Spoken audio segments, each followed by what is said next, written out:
welcome to the World of Lord Russell podcast talk show.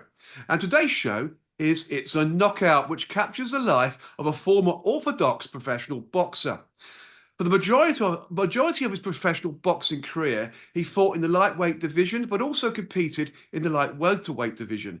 He fought a total of 45 bouts between 1990 and 2001, winning 39, leading to be crowned the British, Commonwealth and European lightweight champion and the former IBO World Light Welterweight champion too. Yes, folks, it gives me immense pleasure to welcome on the show, Billy Schwer. Welcome to the show, Billy. Let's get ready to rumble. Here we go. Here we go, Billy. Let's start right from the very beginning. I must say, so thank you for that introduction. Very, very kind of you. Good stuff. I must just say, I had 138 fights in total as an amateur and a professional, which is 45 were as a pro. Brilliant. But it's an interesting way of I never used to talk about my amateur career wrapped up with my pro career. But when you say it like that, as 138 fights, that's a big task, that was. That's a big task indeed. Well, we're going to start with your amateur career as well, so I've got that in the script. But let's start right from the beginning. But thanks for correcting that. That's fantastic. Thank you, Billy. You were born in Luton as William Schwer, but of course more known as Billy, and your father was the Irish amateur boxing title holder in the 1960s, before your father emigrated to England. So tell us some more about your childhood, Billy, and the influence your father had on you to get you into boxing. Absolutely. So my dad, back in the day, he was very light and he was a jockey. So he was training to be a jockey. Wow. Because he was a national schoolboy champion when he was a young kid, 11, 12, 13, like a national champion. And somebody thought he would make a good jockey. So they sent him over to Newmarket to take up horse riding. And so he did that for a little while, but then his family come over. They ended up in Luton, which is obviously where I was born and raised. So then he got a bit homesick. So we did the horse riding, then he did the boxing, then he did some more boxing, and then he went into his own business. He was a welder by trade. So he was welding old cars up back in the day. You know the old motors? Oh, indeed. Welding the seals up and all of that stuff. So he was doing that. So then obviously his background, it was around the house. The old horsehair boxing gloves, if you can remember those, the black and white boxing pictures, they were up in the loft. And it was it wasn't spoken about as such, but I was very, very young. And it was upon reflection, when I look back, those elements of his life were kind of in the background, and then they become more into the foreground over time. Indeed. Well, that's a nice intro, a nice remembrance by yourself of your father. It's brilliant, isn't it, really, Billy? It's fantastic.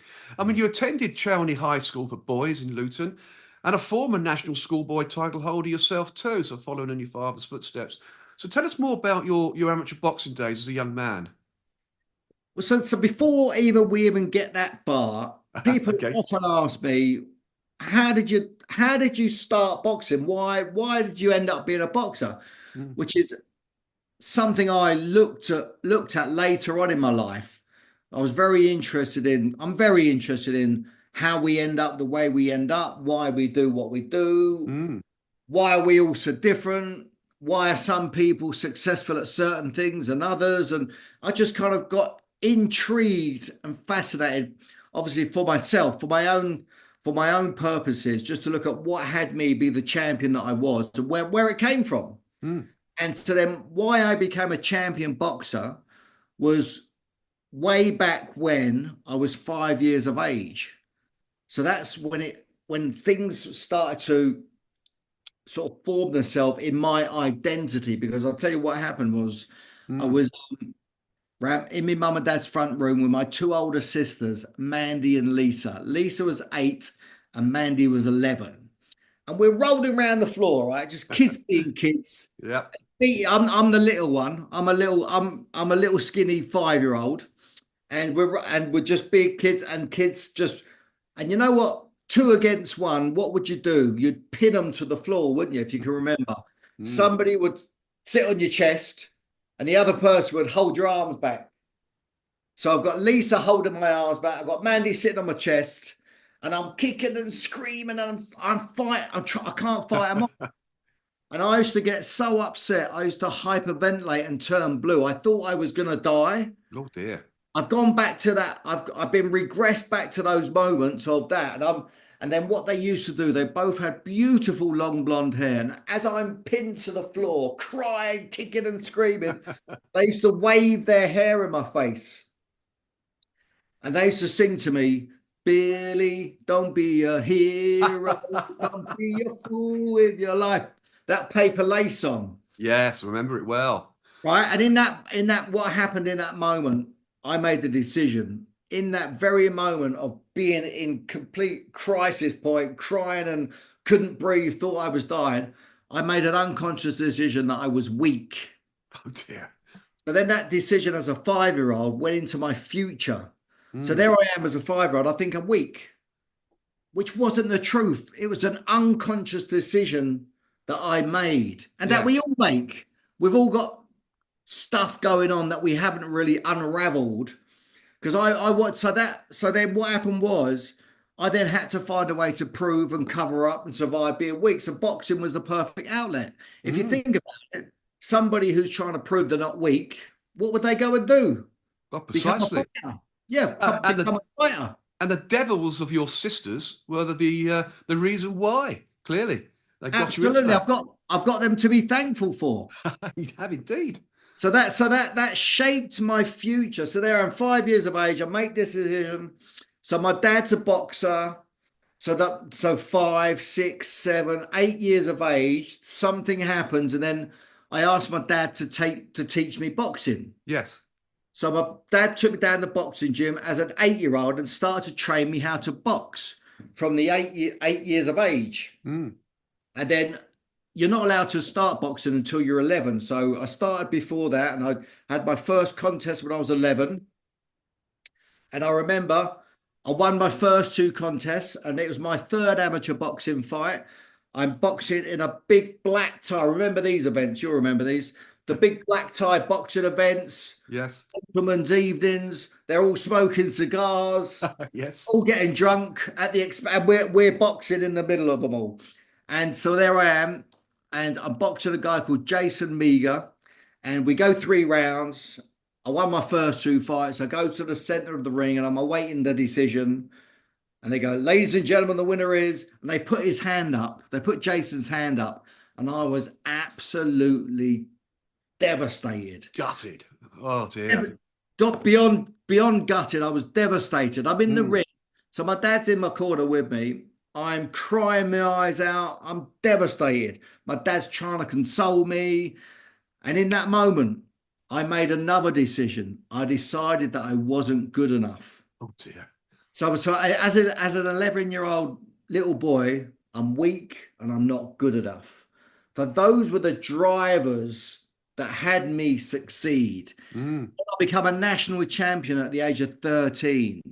So so I was competing at the highest level from 11, become a national champion at 13, all the way through my amateur and professional boxing career. And I Mm. was driven with a need to prove something, to prove that I'm enough. I am good enough and I'm not weak. And I used to Absolutely. step up into the ring as a professional boxer, prepared to die, kill or be killed to prove something. And Because you did. professional boxing is very unique. It's It unlike is. any other sport. I quite agree with you. And you did prove yourself too, because you also represented England at both youth and senior levels, and in particular at the 1990 ABA National Championships held at the Royal Albert Hall in London. So how did this all work out for you too, Billy? It's just an amazing venue for the ABA National Championships. Oh, Fantastic. amazing. Amazing. And that was an achievement in itself, Oh, definitely. getting to the ABA finals. And I got beat on points. Oh, It was well. like a split decision. And after that fight, I was to and fro in whether to turn pro or not. Mm. And it was after that disappointment of losing the title on that night, I thought, right, I'm going to turn pro now. And that's when I decided to turn pro. And I went with Mickey Duff because Mickey Duff had spotted me sometime prior to that fight. Yes. And I was representing England against Germany at the Hilton Hotel down in London. And he spotted me there and he come up to us after the fight and he said, if you ever fancy turning pro, give us a call. Mm. And obviously after the ABA disappointments, decided to turn pro. So we rang Mickey up and went down to his office in Wardour Street. We sat down with Mickey Duff, Terry Lawless, Jarvis was there. They were the company, and turned pro at 21. Brilliant. What a story. Mickey Duff, what a name in boxing he had. Yeah, Fantastic. incredible. Top guy, yeah. I mean, Incredible. you also represented the Luton Irish Boxing Club under your trainer at the time, David Waldock, and you were runner-up to Patrick Blue Boy Gallagher in the lightweight division. And what effect did that fight have on your career as well? We're talking about, That's how the you how that's you've that acted. Yeah, that's the one that's the fight that we're just mentioning. That the Yes, ABF finals. That was that brilliant. final. And then so Dave was my trainer, and also my dad was my trainer. Yes. They were in the corner together, and as an amateur boxing for Luton Irish. So Mm, I started off my amateur career with the Luton Boys Club. Then I went with obviously the Irish connection with my dad's mm, Irish. So with that connection, we ended up boxing for Luton Irish, and brilliant. it was after the fight that you just mentioned at the Royal Albert Hall was that contest. Mm, That's when I turned pro. fantastic. I mean, you have been described as one of the most consistently brilliant fighters Britain has ever seen. Your sharp boxing skills, courage, determination, and grace in the ring attracted a huge fan base. Now, that is some accolade, isn't it, Billy? You're building up this fan base. It's incredible, isn't it? It was, and Luton gets a bit of a bad rap. If Okay. you're familiar with my hometown of Luton, then Yes. you may know that it gets a bit of a bad rap. But when I was boxing and the local community, what makes Luton very special? I mean, I'm very proud to say that I've come from Luton, Of and course. because of the people within Luton. That's what I'm very proud of. There are some amazing people in my hometown of Luton Town, and I was very fortunate to be very well supported. They would travel everywhere. They come over to Vegas. They come to Hong Kong. They've come over to Spain. They're just really just I can't thank them enough for the That's support that I was given. that's amazing. Yeah, amazing, incredible. And it's clear actually the way you're talking now as well, Billy. Your engaging personality and ready wit made you a favourite amongst other boxers and promoters in the media as well. I mean, that's a real natural skill to have, isn't it? And it's coming across now in this discussion, this interview.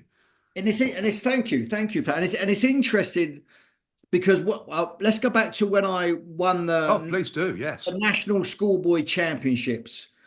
When I was 13, I became a national champion at 13. Mm, I remember going back to school on the Monday morning, and we all go into assembly. There must be 300 kids, and I think nothing of it. But I'm now a national champion. Didn't yes. and thought nothing of it. Sat down, and obviously it's a big achievement. So the headmaster starts to talk about me and gets me to stand up in assembly. I can remember it really clearly. 13, and I stand up in assembly, and I'm getting acknowledged, and Yes. I'm looking around, and I'm thinking, oh, I'm a little bit different. I don't really fit in. I'm a little bit outside. I felt different, and I was different because to become a national champion, to be a success in any sport, Yes. especially boxing, it takes something. But then so then I kind of, my identity was forming and I was developing myself, and I felt a little bit separate from others. Mm, And what I had to do was, because I didn't want to be alone and separate, which was a good trait to have as a boxer, because I learned how to disassociate myself. yes. So in that moment, I kind of disassociated myself with others because I didn't felt like I fitted in, Mm, which really worked for me in the boxing arena to be disassociated because I can go into the ring and do what I need to do to win the title. yes. and you've got to go beyond normal thinking to be able to do that. And we'll talk about this later, but as a Yes. professional boxer, it's very, very different.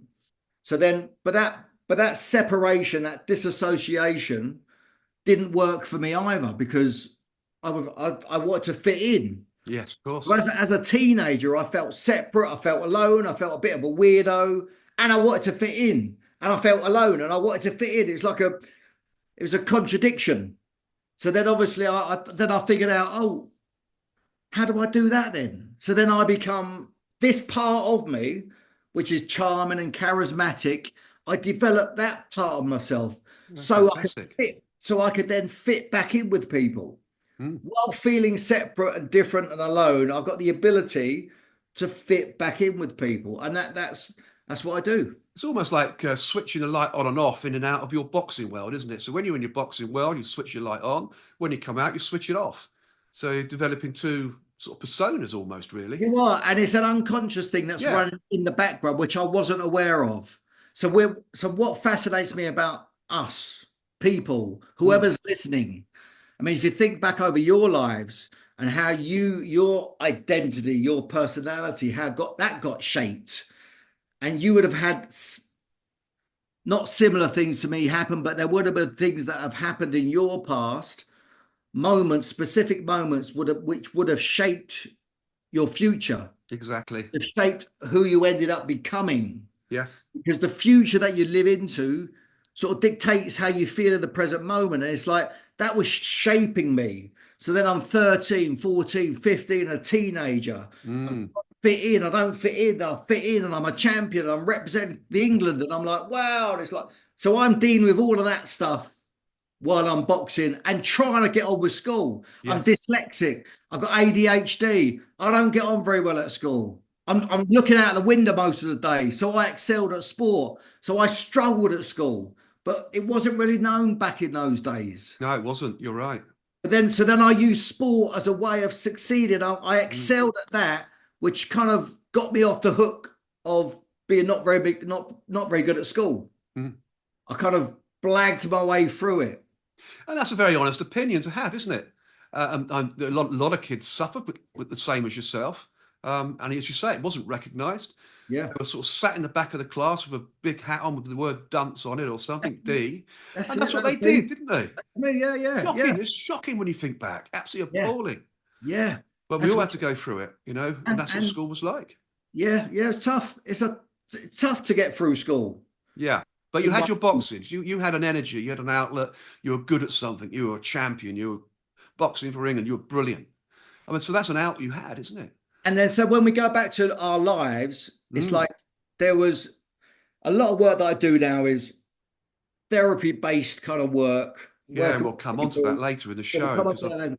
But what I just want to touch on is for us all to consider yes. is childhood trauma. Oh, Because we've all experienced some kind of trauma. Now, it may not be big trauma, but any little trauma can really impact us yes. in the moment. It's like in that moment, it impacts us and shapes us and then shapes our futures. And so my childhood trauma was getting bullied by my sisters. Mm. I got bullied at school as well. I got bullied outside of school as well. Dear, oh So dear. I got bullied quite a lot. So then it was that those incidences, Mm. those traumatic times shaped me. Yes, indeed. Yeah, because And I can some of us, remember, like yeah, you, some of I, us I, I struggle my with mother, that. my mother passed away when I was 11. That's a huge trauma, and I can Yeah. remember the teachers at school saying, "Pull your socks up, boy." I mean, they wouldn't dare do that these days, would they? As an They did. 11-year-old losing your mum, that's a Yeah, huge traumatic period in your life. precisely. And all And I can that would have remember is, shaped that's definitely shaped you and how you without are. doubt, And so many of us go through life, but we're unconscious. We're not aware of mm, our childhood and what the impact that it's had. That's the word that I've embarked on because I'm just fascinated by it, and I'm yes, really and how powerful that it is, and indeed. how it can shape us and hold us back. And I mean, I'm a Samaritan. I volunteer as a Samaritan. Oh, I that's mean, good.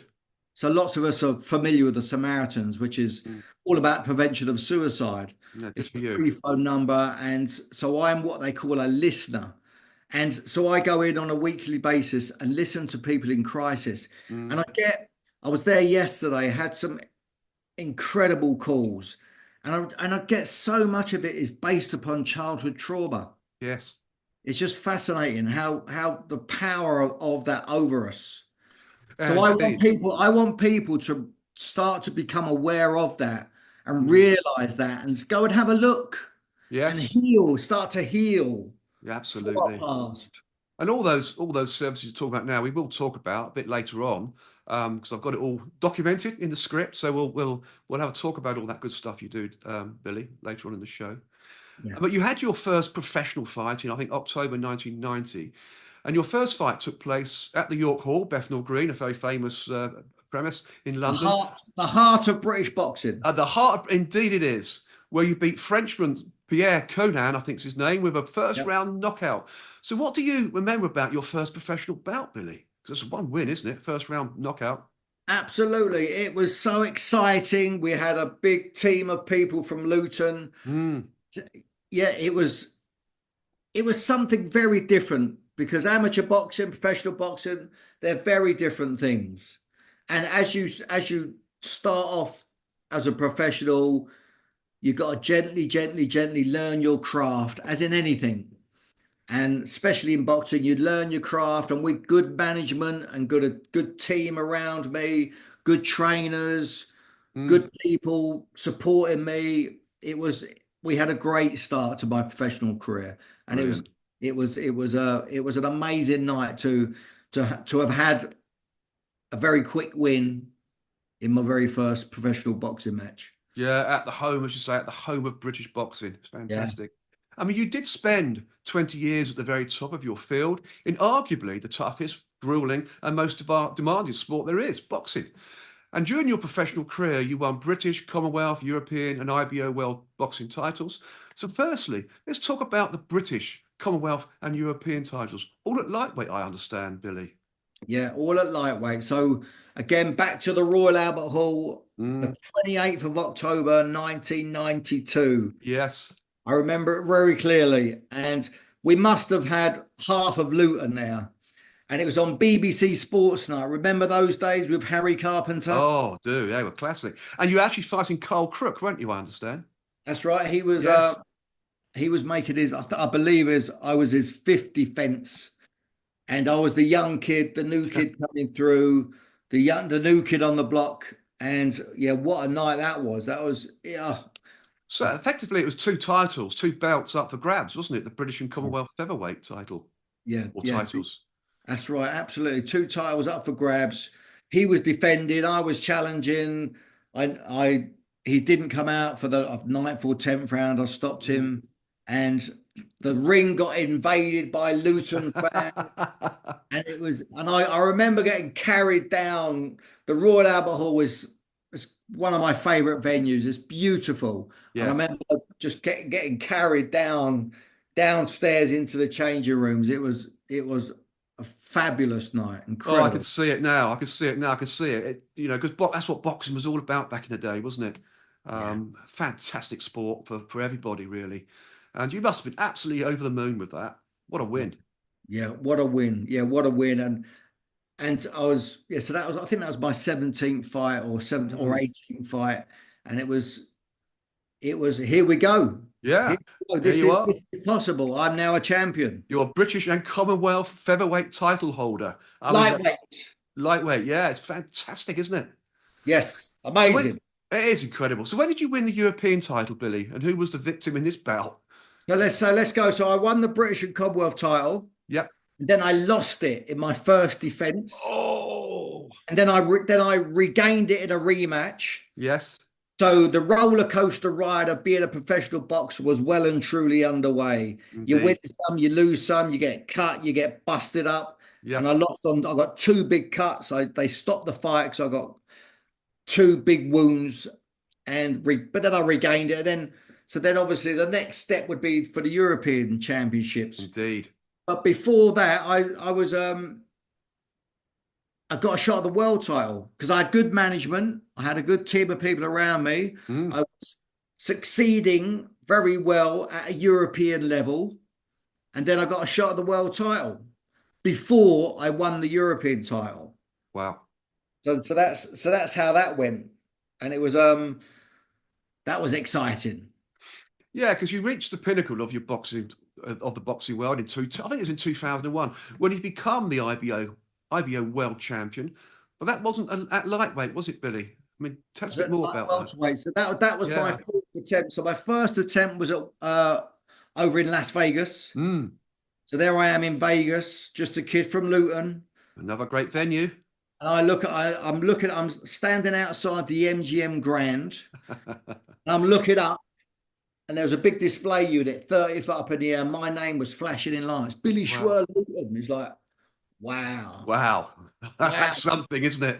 I was headlining top of the bill in Las Vegas, Oh, that's which was incredible. which was amazing. And Michael Buffer, let's get ready to rumble. He was Oh, he was the master of ceremonies. So I was boxing a real tough Mexican, Rafael Ruelas, oh, and I was so certain I was going to win that fight. I even had a bet on myself. oh, nice one. I was so certain. But the fight started about 3 rounds into the fight. I got a big cut, Mm, huge cut, a big gaping wound appeared. Lucky for me, I had the best cuts man in the world, Denny Mancini, in my corner. He patched me up. brilliant.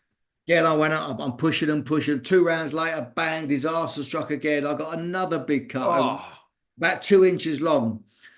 The fight turned into a bloodbath, and the referee Mills Lane comes over to my corner. It was after the seventh round, mm. and he looked at Denny, he looked at me, he looked at the damage, and it was really bad. And he said to me, "Kid, I'm going to give you one more round."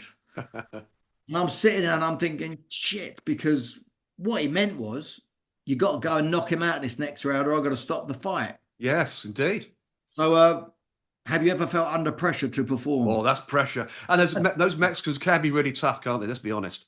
So Absolutely. you were up against it. Up against it. I come out for the next round. I gave it all that I got, and I didn't knock him out, so they stopped the fight. Mm. So my dream had been shattered. So Yeah. that was my first attempt. But then I come back from Vegas, and obviously having just challenged for the world title, Mm. it moved me up the European rankings. So now I'm ranked number one in Europe, and I'm the next official mandatory challenger. Wow. So we go over to Spain, in Zaragoza, northern Spain, and in this huge Olympic stadium. I'm boxing a guy called Oscar Cano, and it was an epic contest. It was voted European Title Fight of the Year, and I Wow. knocked him out in the 10th round, which was an incredible night. Incredible. The fight was close. I was probably losing at the time. I was behind on points, but then I pulled it out of the bag in the 10th round and knocked him out. Brilliant. What a So I bought, story. so I bought the title back home, defended it 3 times in London, and that moved me back up the world ranking. So I got another shot at the world title. My second attempt, Your Wembley second. Arena, and I'm boxing the very best, a guy called Stevie Johnson. Mm. Okay, so here we go again. My second attempt at the world title. Let's go for it. And he was the best in the world, and he was brilliant, and he was so quick.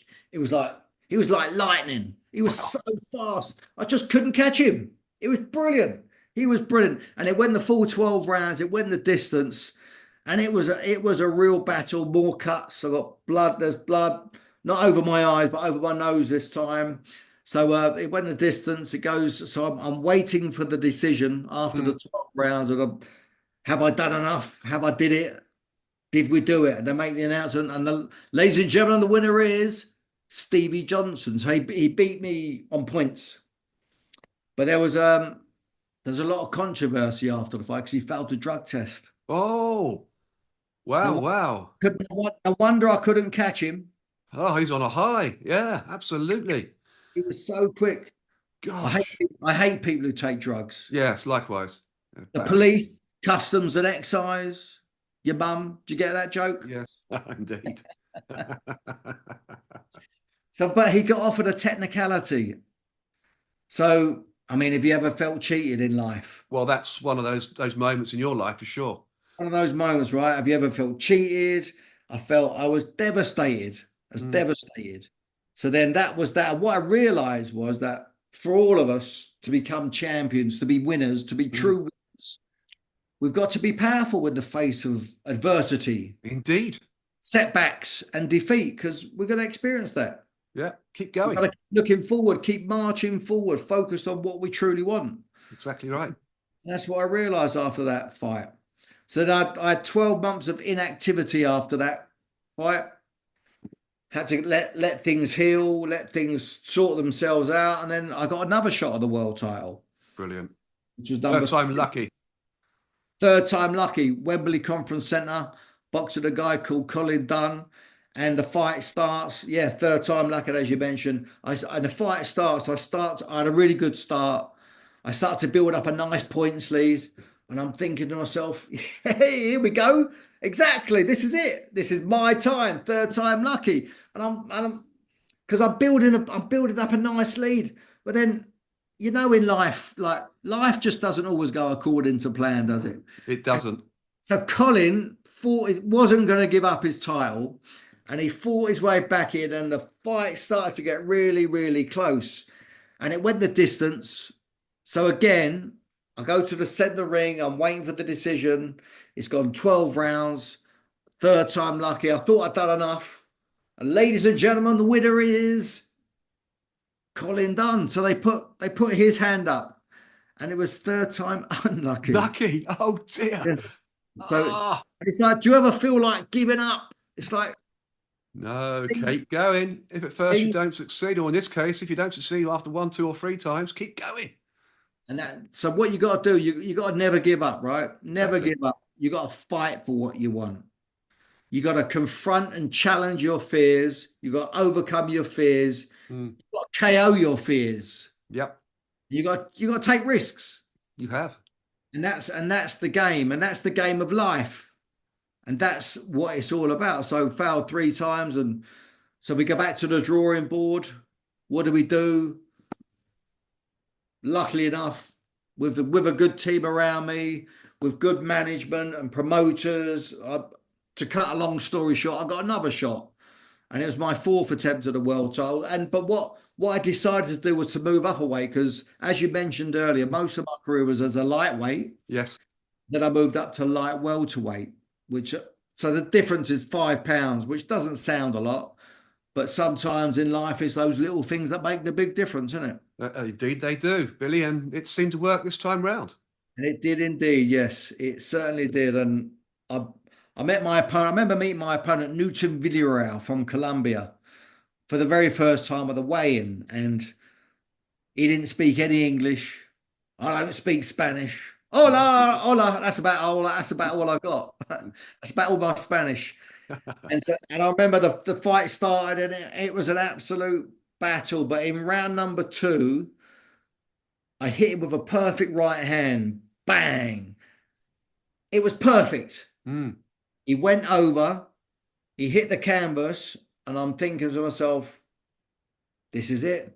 I've done Stay it. down. Stay This is down. this is gonna be an early night. Mm. Round number two, an early night. That would be a nice change. Would. But no, he got up, did he? So he got up. And I thought if he gets up, I'm going home because he shouldn't get up from that. And he got up and the battle continued. We battled on round after round after round. And again, it went the distance, the full 12 rounds. And it was a real battle. And that was, and I can recall in the 12th round, coming out for the 12th round, when I look back, Sir Winston Churchill, he once said, history will be kind to me, for I intend to write it. And I remember coming out of that last round intending to write my history. What great words. And that's part of my history. And that's what we're talking about. So that last round felt like eternity. It just, Mm. but it was like my career flashed before me. Mm. From a young boy of 11 having my first contest to the here and now challenging again for the fourth time for the world title Yes. in this place that I kind of know as home, the boxing ring. And I was comfortable with the most uncomfortable of places. I can imagine. It was very, very painful. So we go the distance, and then again I go to the centre of the ring and I wait the decision, and I look out into the crowd. I can see my mum. So my mum has been ringside for all of my fights. My dad's in my corner. My two sisters are there. All my supporters who have been with me from the very, very beginning, from that first contest back in the day in the East End of London, the heart of British boxing. All they've followed me all the way through, and there we Yeah. was. And I got to hear the words I've been waiting all my life to hear. Oh, The words you're waiting to hear is the new. And when yes. they say the new, And I that's it. behold, light welterweight champion of the world was Billy Schwer. And That's it, Billy. Oh, magic words. so I had achieved all that I'd set out to in my life. You had. I shed blood, sweat, and tears in pursuit of a dream. And the dream came true. You I did have it. a dream. I have a dream. Absolutely. And your dream in this instance was a good dream. It came true and a perfect career It, almost in some ways. and it was blood, sweat, and tears Yes, indeed. over a 20-year period to get to that point. Exactly, because you'll probably correct me here as well. I mean, I had it down on my research. You fought a total of 45 bouts. We'll talk about your professional bouts now, between Yeah, 1990 and 2001. So some 11 years as a professional boxer, winning 39. And as discussed earlier, leading to yeah. winning British, Commonwealth, European, and world titles. So apart from the titles, what fights do you remember most, and who was your biggest rival or rivals at the time? But there was in the British, around the British area, like when Yes. when I won the British title, then I lost it, and then I regained it. So that was kind of a rivalry there because it was mixed up in that little era. There's a little era Mm, guys around that time, and the championship fights are the ones to remember that I do remember. of course. Winning the European title was a big, big night for me, a big occasion, Yes. and defending it three times was a big. They were all big occasions, moving towards world title glory, Yes. and that's what the game's all about. It is indeed. And then you retired from boxing in 2001 after losing your world title to a chap called Pablo Daniel Sarmiento, I believe. I mean, Right. you must have been bitterly disappointing for you, but there's no defeat in defeat when you're at that level, is there? I mean, you did well to get Absolutely, there. and so that was a real challenging period as well because Mm, what happened when I won the title, we were we'd organised a big after fight party in my hometown of Luton. yes. We're all on our way there, and I don't feel very well. I start to get double vision, and Oh, so I'm starting to feel unwell. So we pulled the car over, and I was violently sick. oh dear. And luckily for me, we were back in Luton. Yes.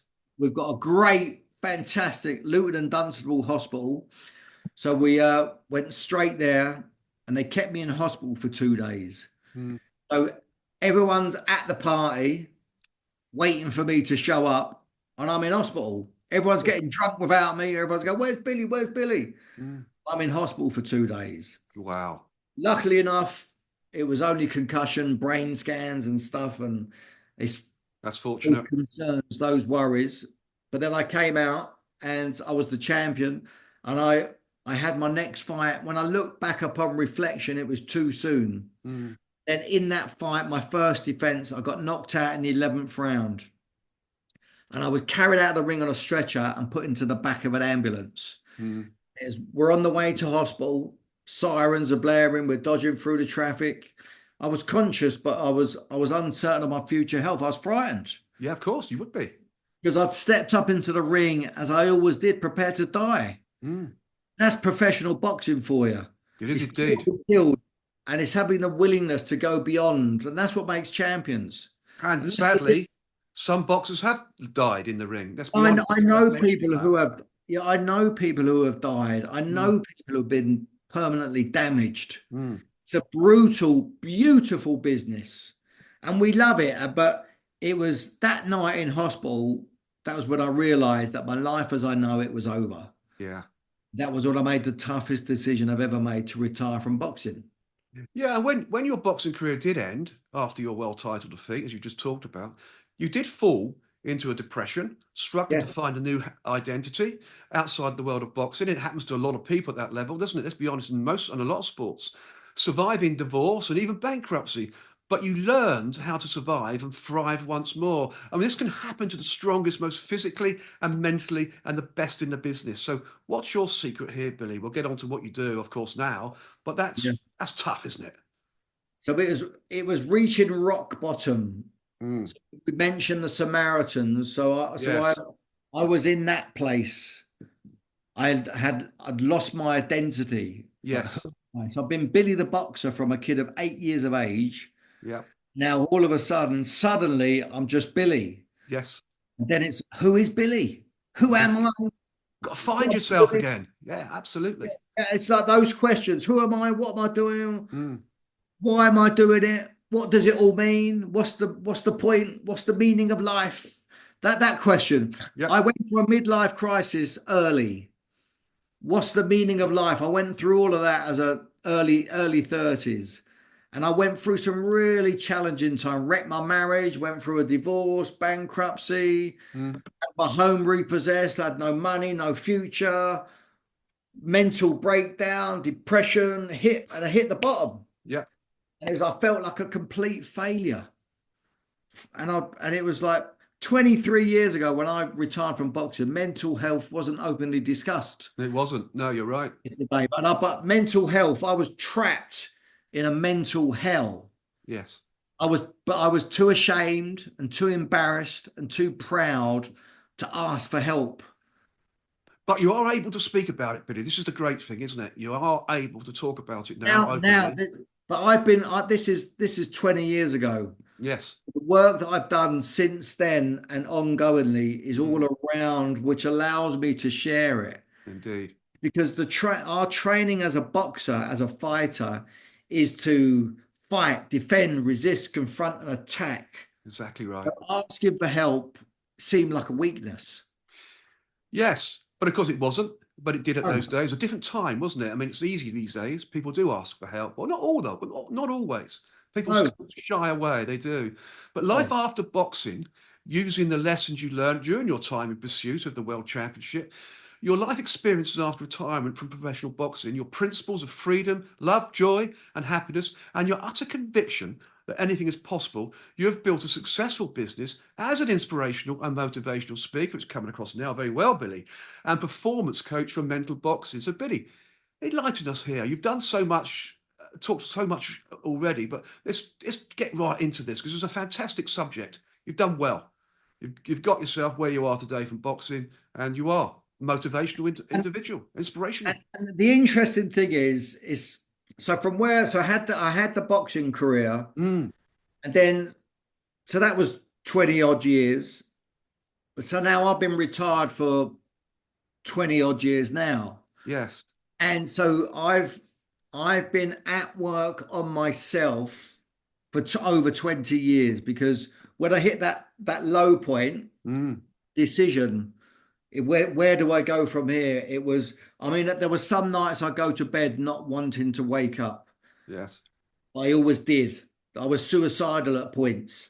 Oh, So I was that low. So then yes. there was one way to go. So I decided to go the way that I did. And then I really went to work on myself. Good for you. I started reading, listening, studying, going to seminars. Mm. I went to seminar after seminar after seminar. I become a seminar junkie. I just I had a thirst for transforming myself because I'd reached the top as a professional athlete. Yes. It's different now. Life in the real world was very, very different. I didn't know how to be anything other than Billy the Boxer.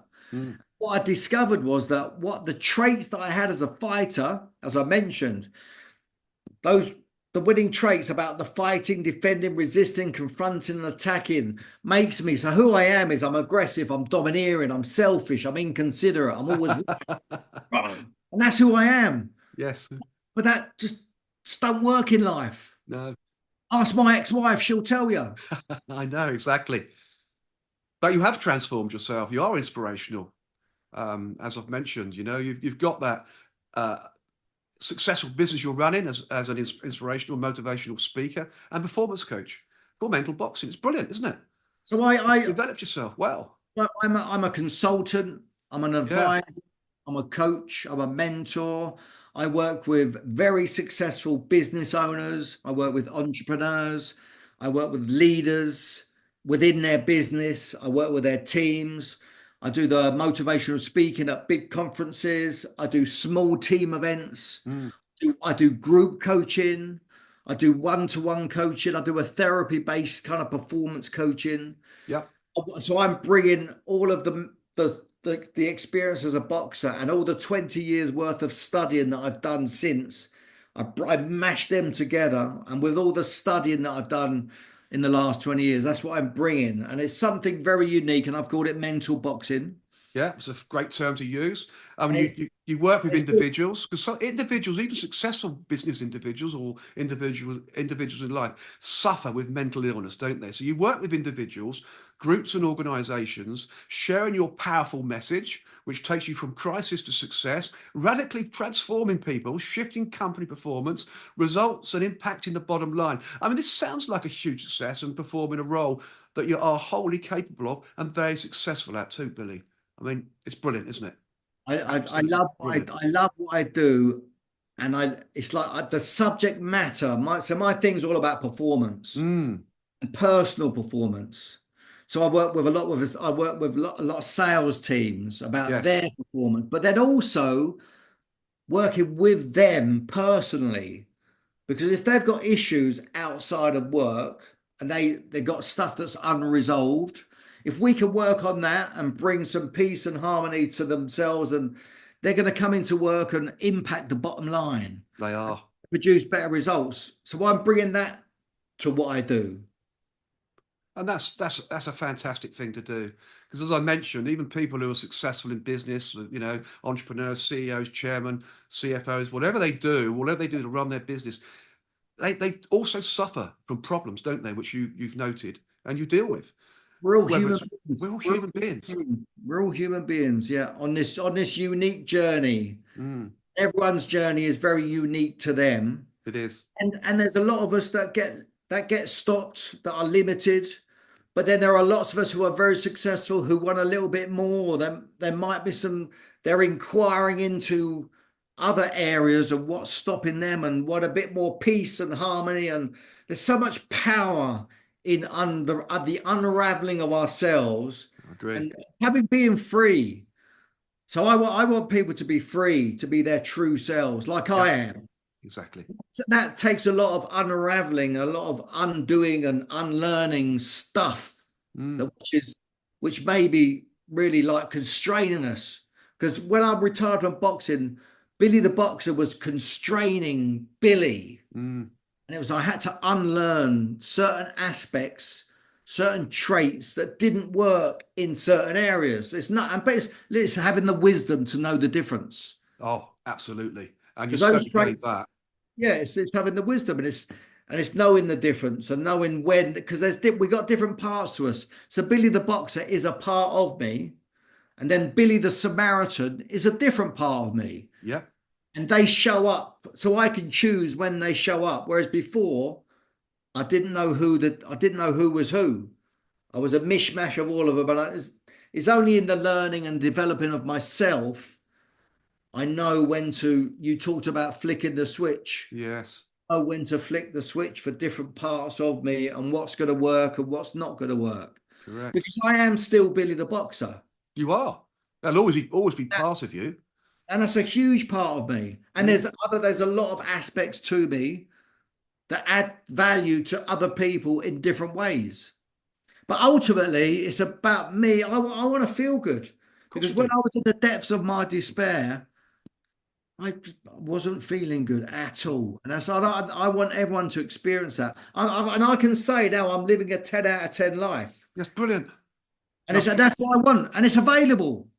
it's available to everyone, isn't it? They've just got to reach out and find it, or indeed get in touch with Billy Schwer. So how do people get in touch with you, Billy, to get their lives back on track and get the Yeah. motivation you can give them? Because you surely can.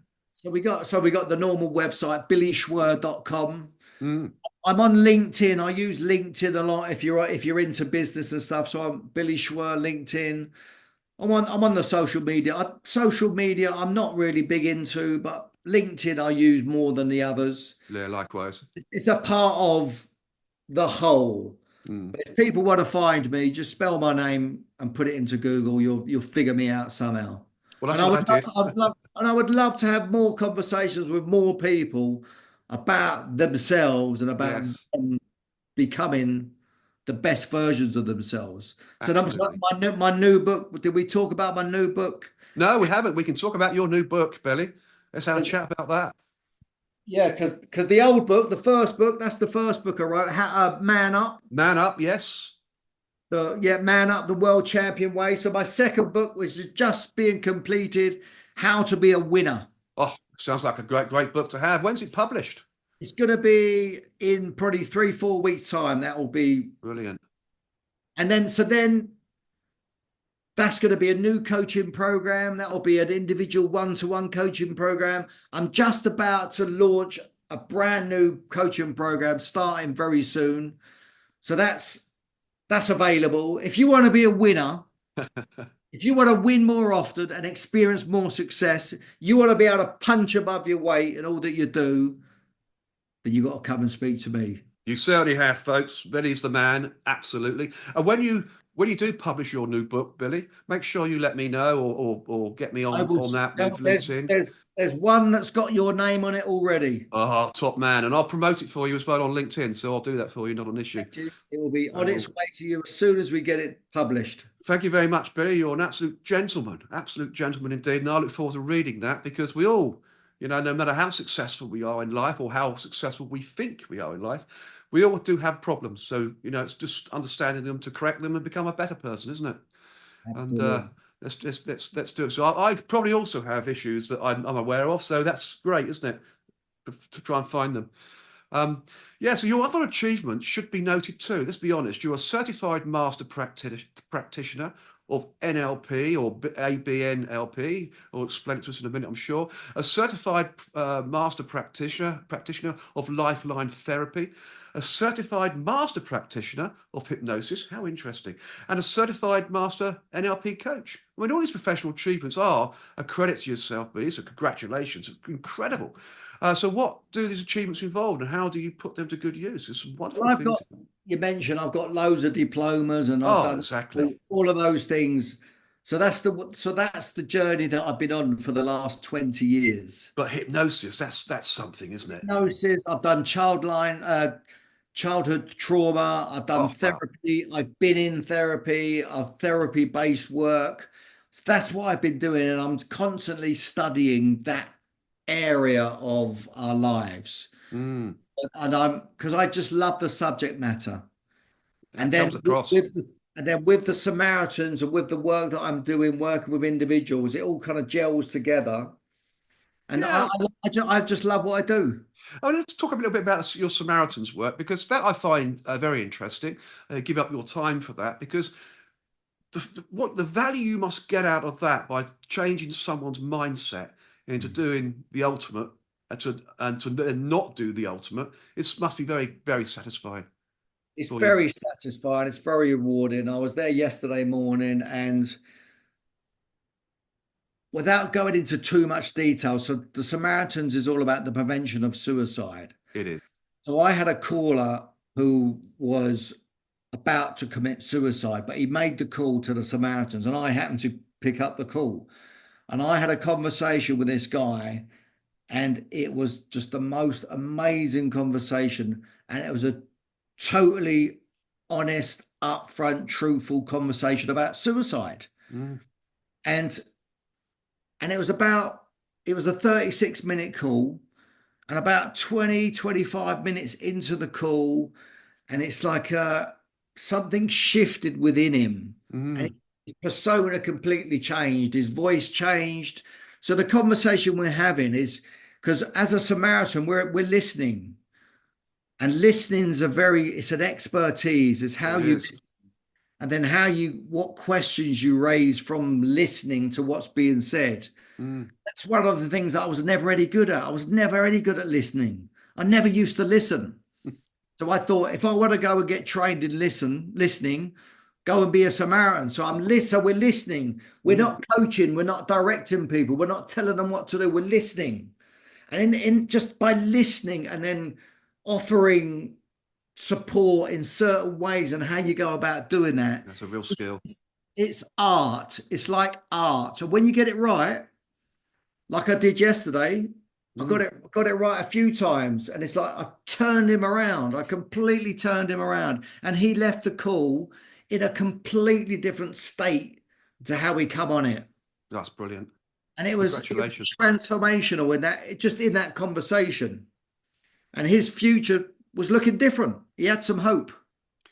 Well, let's hope that's worked out for the long term Yeah, too, not just for the short term, because that's a real skill. Congratulations on absolutely. that. Brilliant. Yeah, thank you. It's very, very fulfilling, as I mentioned, and there's so much learning for me to get within those types of calls, Yes. which I then use in my life, and I use those experiences which add to me as a person, as a man, and I share that with others. Yeah, because those calls, I mean, you are developing yourself through those calls as well, aren't you? You're forever learning in life Yeah. to become that better person on a day-to-day basis. So, it's that self-development at the time of those calls too, isn't it? It's incredible, really. It's it's Um, it truly is incredible. And so when I go into the center, I leave myself at the door. I mm. leave Billy the boxer in the car park. Then I come in and I tune into something else, another part of me, so such that I can add value to the callers. And tuned into somebody else's world too, remember? You're actually tuning into them. Absolutely. It's not an And easy thing to do. truly at a truly different level. So they're heard. Mm. Uh, and the energy, the frequency that's at is it's uplifting. Oh, very uplifting. Very uplifting. That's a fantastic thing to do. So what is next in the world of Billy Schwer? What do you So we've see got next? so the book is next. Yes. The new coaching program is next. Well done.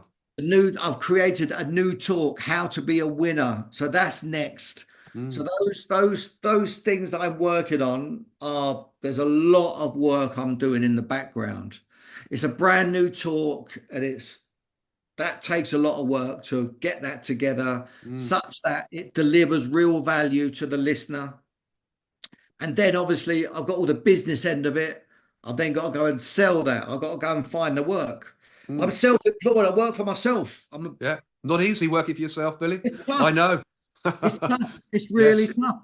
it is It's tough. tough. I have to go and generate calls myself, having to push all the time. It's not easy. It's It's not not easy. easy. It's not easy at all. It's a tough world to be in. And as I was introduced actually I had on my show a couple of weeks ago David Buchler, who's the chairman of Buchler Phillips in London, former vice chairman of Tottenham Hotspur Football Club, and we had a great show as we're having here, Billy, too, and they put it out all over their Buchler Phillips websites and YouTube channels, and they put me down as an entrepreneur, writer, and podcasting individual. And I thought, yeah. And when I thought about that, yes, being an entrepreneur is a very difficult space to be in. And you're an entrepreneur, Billy, aren't you? So it's a very, very hard space to be in because you suffer so much failure before you get success. Yes. And you have to take it on the chin. You do.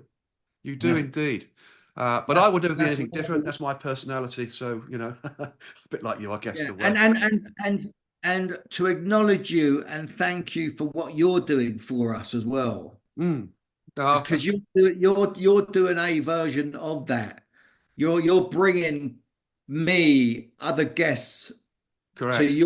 your world and to other people's worlds. Yes. So be acknowledged and thank you for doing that for us. No, yeah, absolutely. I'll take that. Thanks very well. Very kind of you to say so, Billy, because, a lot of people listen to these shows and, this show will come across as it does as Billy the boxer, but also Billy as the human being, the gentleman, and the star that you've become in life, because you've become a big shining star. It's fantastic. Yeah, thank you. Thank you. But as always, time runs out. We've been on for over an hour, just over an hour. You wouldn't imagine it, would you? Really, it's an incredible quick show, but a fantastic show too. We've covered so much in your life, the world of Billy Schwer. It's been fantastic. Been punchy. Oh, you've been punching high. You've been punching very, very high, and it's been fantastic. And I think the listeners will enjoy this one. So, as always, on the World of Lord Russell podcast talk show, we could talk forever, Billy, about your life in professional boxing and your life as an inspirational and motivational speaker and performance coach for mental boxing, a term that you've created. It's fantastic. It's been a huge pleasure as always, and as always, the pleasure is all mine. And of course, the show's audience, when this podcast is released on the World of Lord Russell podcast talk show and the Lord Russell Baker YouTube channel. So thank you, Billy. Ladies and gentlemen, I'll give you Billy Schwer, and I always give a round of applause, Billy, because you've been absolutely fantastic. An inspiration, you really have. Do you mind just staying on for a couple of minutes after I wrap up, just to have a quick chat? It's been a pleasure. It's been great to be with you. It's been Well done, great Billy. to be with your listeners. Thank you. Fantastic. You're a top man. The next episode on the World of Lord Russell podcast talk show is the CEO of Leicestershire County Cricket Club, where my special guest will be Sean Jarvis, who is a passionate advocate for the sport of cricket and a commercial and community specialist within the sport too. Sean Jarvis has 25 years of experience at the executive level within professional sports clubs, including in the Premier League, believe it or not, with Huddersfield Town Football Club, and the Football League with Oldham Athletic, and the launch of the Super League. What a show that's going to be. And of course, I'm looking forward to seeing you all on the inside. So until then, it's au revoir from him and au revoir from me.